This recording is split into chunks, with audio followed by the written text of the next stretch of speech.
Oi gente, tudo bom? Hoje estou aqui para falar com vocês um pouquinho sobre o caso da família von Richthofen. E, para quem quiser saber um pouquinho mais sobre isso, existe esse livro aqui que é o Quinto Mandamento, que é um livro da Ilana Kazoy, que ela teve presente durante todo o julgamento da Suzanne von Richthofen e dos irmãos Cravinhos.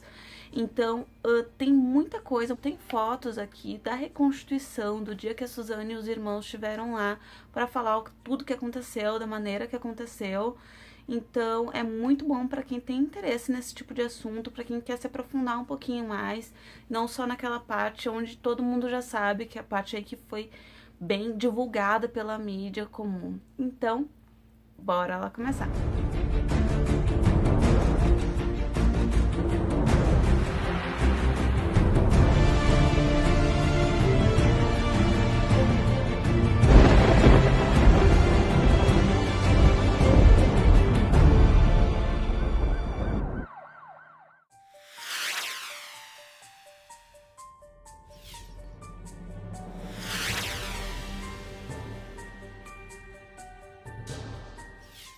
A família dela era composta de 4 pessoas. O Manfred Alfred von Richthofen, ele tinha 49 anos, ele era de origem alemã, ele nasceu na Alemanha e veio para o Brasil com uma proposta de emprego, porque ele era engenheiro, então ele acabou vindo para o Brasil por conta dessa proposta. Aqui no Brasil ele conheceu a Marísia Silvia Abdala, que era o nome de solteira dela, que depois virou Marísia von Richthofen. Ela tinha 50 anos na época dos fatos. Eles conheceram aqui no Brasil, se casaram e foram para a Alemanha, moraram um tempo na Alemanha, onde eles estudaram. A Marisa era psiquiatra e o Manfred era engenheiro. Depois que eles voltaram para o Brasil, em 83, eles tiveram a primeira filha do casal, que é a Suzanne von Richthofen, Suzanne Louise von Richthofen. Ela tinha 18 anos na época dos fatos e 4 anos depois tiveram também o Andreas Albert von Richthofen. Ele tinha 15 anos na época dos fatos. Segundo relatos de pessoas que eram vizinhas da família, eles eram uma família muito perfeita até então, não tinha nada para falar sobre a família, eles eram muito unidos, principalmente os irmãos, a Suzanne e o Andreas, eles eram muito unidos, eles tinham uma cumplicidade muito bacana, eles tudo contavam pro outro, se protegiam muito, e sempre isso foi relatado tanto por vizinhos quanto por amigos deles e amigos também da família. O Manfred, ele já tinha uma personalidade um pouquinho mais fechada. Por ele ser alemão, né, ele era um pouco mais fechado, um pouco mais frio e tinha muita rigidez na criação dos filhos. Ele queria que os filhos estudassem, sempre colocou os filhos em colégios muito bons, porque eles também eram uma família com muito dinheiro, então eles estavam sempre estudando em colégios maravilhosos. E ele queria muito que os filhos passassem em universidades federais aqui no Brasil, e queriam que eles estudassem e, se possível, de repente viajar também, poder estudar em outro lugar mais tarde.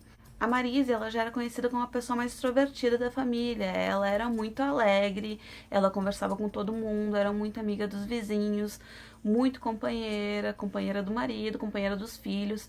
Ela e a Suzanne tinham uma relação até então muito boa, a Suzanne contava tudo para ela, conversava bastante com ela, passava tardes conversando com a mãe. E o Andreas também tinha essa relação muito boa com o pai. Ele esperava que o pai chegasse em casa para eles poderem conversar, para ele poder contar como é que foi o dia dele na escola, poder contar tudo o que aconteceu. Eles eram muito unidos, era uma família muito unida mesmo. As coisas começaram a mudar um pouquinho em agosto de 99, quando o Andreas começou a demonstrar um interesse por aeromodelismo. Eles estavam passeando no Parque Ibirapuera, onde existe muita competição de aeromodelismo em São Paulo, e ele se interessou muito por isso e pediu para os pais para ele poder fazer aulas. E nisso entra o Daniel Cravinhos na história. Ele era o instrutor do Andreas, ele começou a ter um relacionamento até muito próximo com o Andreas, começaram a se tornar muito amigos. E a Suzanne, estando ali perto, começou a desenvolver um interesse pelo Daniel, ele era um cara mais velho que ela, então ela tinha já um interesse, achava ele muito bonito, e começou a mandar recadinhos através do Andreas para o Daniel. E nisso eles começaram o romance deles, então foi por intermédio do Andreas que esse romance todo começou. E o Andrés, ele teve uma participação muito ativa ali no relacionamento do casal. Então ele ajudava muito eles a se encontrarem no começo. E também no começo, os pais da Suzane e do Andrés, eles sabiam que tinha esse relacionamento entre o Daniel e a Suzane. E nesse começo eles não reprovavam, não achavam nada demais, até porque achavam que era um namorinho de adolescente que ia passar logo, porque a Suzane era muito nova ali naquela época. Então, eles não se importaram muito com essa situação, eles deixaram as coisas rolarem. Só que as coisas começaram a fugir do controle, porque o Andrés ficava muito próximo deles também. Quem, inclusive, colocou o Andrés num mundo assim, mais, digamos, escuro, foi a própria Suzane e o Daniel. Eles levaram ele, chegaram a levar ele para um motel um dia para ele poder conhecer como é que era um motel e fumaram maconha lá, enfim, começaram a deixar ele um pouquinho mais arredio do que ele era antes. Mas mesmo assim, em relação ao André, estava tudo tranquilo, porque por mais que ele tivesse esses comportamentos, quando ele estava com a Suzane, na família, ele estava totalmente tranquilo, no colégio as notas dele continuavam tranquilas. Só que a Suzane não. A Suzane começou a se envolver demais nisso e ela começou a ter notas mais baixas, ela começou a não se interessar tanto pelos estudos, ela começou a faltar aulas, a faltar compromissos familiares e a faltar em compromissos pessoais também. Ela não foi na colação de grau dela no colégio porque ela queria ficar com o Daniel. E isso acontecia tanto com a Suzane quanto com o Daniel. O Daniel também começou a fazer tudo em função da Suzane. Ele não tinha mais vida que não fosse a Suzane. Ele começou a faltar também nos treinos de aeromodelismo que ele tinha, né, nas competições. E tudo era um em função do outro. Eles não tinham vida que não fosse um em função do outro. As amigas delas ficavam ali, digamos, como laranjas para falar que, ah, não, ela foi dormir lá em casa, mas na verdade não, ela tinha ido dormir com o Daniel. E isso começou a irritar muito os pais da Suzane, principalmente o Manfred. Porque o Manfred, como eu falei, ele era muito rígido, ele se importava muito com a educação dos filhos deles. E eles perceberam que a Suzane começou a não se importar com a educação. Começou a não estudar tanto, começou a não se esforçar tanto nos estudos. Como eu falei, faltou na colação de grau dela, não passou no vestibular que ela prestou. O Daniel, ele tinha um irmão também que se chamava Christian, que também participou, como todo mundo sabe, do crime. O Christian, ele já era envolvido com drogas mais pesadas. Ele era usuário de cocaína, então as coisas fugiram um pouquinho do controle deles. E o Manfred acabou descobrindo, tanto o Manfred quanto a Marisa descobriram que o irmão dele era usuário de drogas e descobriram também que o Daniel era usuário de drogas, porque tanto ele quanto a Suzane também experimentaram êxtase. Então, isso começou a se tornar um tormento para eles. Eles não queriam que a filha dele mais ficasse com o Daniel, porque eles percebiam nele uma influência muito negativa na filha deles. Eles perceberam muitas mudanças de comportamento ali nela. E é muito importante ressaltar que a Marisa era psiquiatra, então ela sabia muito provavelmente que a Suzane estava saindo ali de uma fase de adolescência, indo para a fase adulta, que é a fase onde tem um desenvolvimento, né?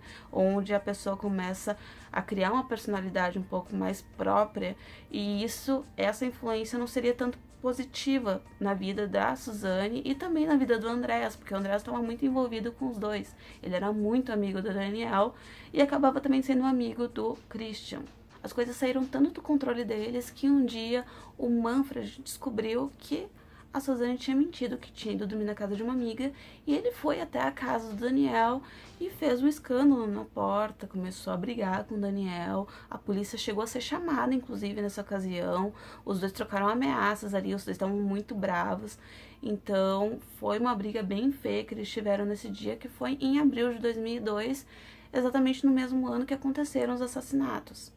Em maio de 2002, no Dia das Mães, a Suzane não quis participar do Dia das Mães com a mãe dela, brigou com o pai dela agrediu ela, chegou a bater nela porque ele xingou ele e a mãe dela, ela estava totalmente fora de controle já, foi a primeira vez que ela teve, né, alguma consequência das coisas que ela estava fazendo de fato, que ela apanhou, enfim, e ela saiu revoltada de casa, falou que não voltaria mais para casa, que eles não iam mais conversar, que ela não era mais filha deles, enfim, aconteceu tudo isso, mas dias depois ela voltou para casa e falou que tinha terminado com o Daniel e que estava pedindo desculpas para os pais dela, que sentia muito por tudo que tinha acontecido e ficou por isso mesmo. Aos poucos, descobriu-se que ela realmente estava ainda com o Daniel, estava mantendo um romance secreto com ele. E os pais dela tentaram manter as coisas um pouco mais calmas. Em julho de 2002, eles viajaram. Eles viajaram e ficaram um mês fora, os pais da Suzane e do Andrés. E durante esse mês, a Suzane se sentiu livre. Ela fala como se ela estivesse vivendo ali um sonho de liberdade, que ela podia viver com o namorado dela do jeito que ela queria, sem intromissão dos pais. Quando eles voltaram para o Brasil, a Suzane sugeriu que, por conta de tudo que ela tinha vivido com ele durante esse mês, percebendo que ela teria uma vida melhor vivendo só com o Daniel, sugeriu que os pais comprassem um apartamento para que ela vivesse com o Daniel. Só que os pais foram totalmente contra isso, com certeza, né? Por tudo que tinha acontecido, obviamente eles iam ficar contra isso. E eles falaram que não, que se ela quisesse morar com ele, ela teria que se formar, trabalhar e ela comprasse o apartamento dela para morar com ele. E esse foi um dos principais motivadores desse assassinato, foi essa negativa. Foi quando ela percebeu que não ia ter como, que ela não ia ter esse apoio da família. E conversando com o Daniel, eles começaram a planejar esse assassinato. Dentro de todo esse planejamento, eles estavam tentando ver como é que eles iam fazer. Eles tentaram até fazer um teste de bala, eles tentaram atirar para ver o barulho que faria, né, a bala, e eles perceberam que não ia dar desse jeito, que não teria como ser com arma, porque a arma ia fazer muito barulho e ia chamar a atenção da vizinhança. Eles moravam numa casa grande, então o som provavelmente ia dar muito eco ali. E dentro de todo esse planejamento, eles perceberam que eles não conseguiriam fazer os dois cometerem esse crime e convidaram então o Christian, já sabendo que o Christian, irmão do Daniel, ele tinha dívida com drogas, dívida com traficantes, e eles ofereceram dinheiro, o dinheiro que estava na casa da Suzane, eles dariam para ele poderia quitar as dívidas dele, mas o Christian não aceitou de pronto, ele não falou que ele ia participar, ele estava muito na dúvida, ele estava com muito medo de participar do crime, então o Daniel falou para ele que se ele quisesse participar do crime, que eles se encontrassem com o Daniel e com a Suzane num cybercafé onde a Suzane ia levar o Andrés na noite do crime, na noite que estavam planejando cometer o crime. Eles iam deixar o Andrés nesse cybercafé para ele poder se divertir. A Suzane, inclusive, chegou a conversar, prometer para o Andrés que ia conversar com os pais dela para que ele faltasse na aula no dia seguinte, para ele poder ali ter uma comemoração também de um aniversário de relacionamento do Daniel com a Suzane. E claro, ele era ali um menino de 15 anos, ele adorou a ideia, ficar passar a noite no cybercafé para comemorar o aniversário de namoro da irmã com um amigo muito querido que ele tinha, que ele gostava muito, que ele considerava como um irmão mais velho. Daí o Christian resolveu aparecer nesse dia para ajudar, então, o Daniel e a Suzane. Então, no dia 31 de outubro de 2002, eles se dirigiram até a casa da família von Richthofen. Nisso também é importante ressaltar que a Suzane já tinha desligado há algum tempo, já há alguns dias, tanto o alarme quanto as câmeras de segurança da casa, para não acontecer nenhum problema no dia que eles realmente cometessem o crime. A Suzane, então, entrou na casa, verificou que os pais estavam dormindo no quarto, ligou a luz do corredor e pediu para que eles subissem lá no quarto, que eles estavam dormindo, que os pais estavam dormindo. Eles estavam vestidos com meias na cabeça e com blusas bem coladas no corpo para que nada caísse no chão, assim, algum material genético, cabelo, saliva ou até sangue, se por acaso tivesse algum tipo de briga ali, para que isso não infectasse ali a cena do crime, né? Não fizesse com que essas coisas acabassem tornando eles suspeitos do crime. Então eles subiram pro quarto e a Suzane ficou no andar térreo o tempo inteiro. Diz ela que ficou sentada no sofá com as mãos no ouvido porque ela não queria ouvir os pais dela morrendo. Mas que já estavam ali, que era tarde demais para ela poder mudar de ideia, alguma coisa assim. Ela simplesmente colocou as mãos nos ouvidos porque ela não queria ouvir. Então os dois subiram e o Daniel foi em direção ao lado do Manfred da cama e o Christian foi em direção ao lado da Marisa na cama. Eles estavam com um barra de ferro na mão. Então o Daniel deferiu o primeiro golpe na cabeça do Manfred. O Manfred morreu na hora, ele não teve chance de defesa nenhuma. Já a Marisa acordou e o Christian continuou batendo nela e ela tentou se defender. Nesse tentar se defender, ela acabou quebrando 3 dedos da mão. E depois de muito tempo ela acabou morrendo. Mas diz o Christian que ela começou a fazer um barulho muito forte com a garganta. Então eles pegaram uma toalha do banheiro e colocaram na garganta dela até que quebrou o pescoço dela. E colocaram toalhas na cabeça dos dois, né, para cobrir ali a face dos dois, tanto do Manfred quanto da Marísia. Eles então envolveram o corpo da Marísia num saco plástico que a Suzane já tinha separado, saco plástico e também luvas cirúrgicas que também eram usadas pela mãe dela, porque a mãe dela era médica.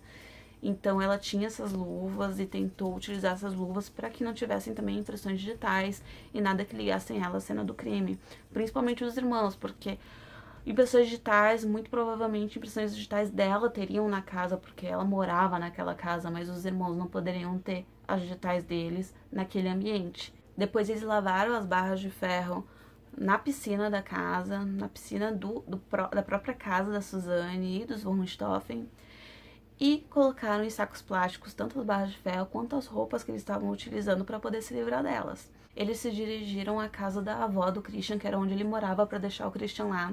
É importante também ressaltar que durante o assalto eles abriram também mala de dinheiro do Manfred, né? Como a Suzane sabia a senha da maleta, ela colocou a senha, mas o Daniel resolveu cortar, porque senão ele achou que ia ficar muito óbvio que era alguém que conhecia a casa, que estava lá, então era bom cortar para ter uma certeza ali que realmente foi um assalto, que as pessoas não sabiam o que estava acontecendo.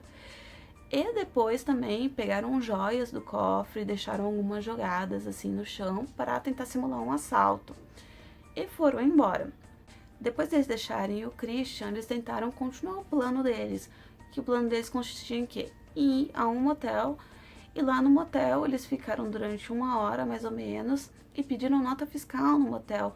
O que foi uma coisa também que a polícia depois achou muito estranha, porque ninguém que vai no motel pede nota fiscal no motel. É muito difícil isso acontecer, é muito raro a pessoa ter uma nota fiscal do motel onde foram. O que eles poderiam ter feito para saber que eles estavam no motel mesmo, para cobrir esse álibi deles, era de repente ver as câmeras de segurança no motel, não uma nota fiscal, que acabou deixando as coisas um pouquinho complicadas pro lado deles.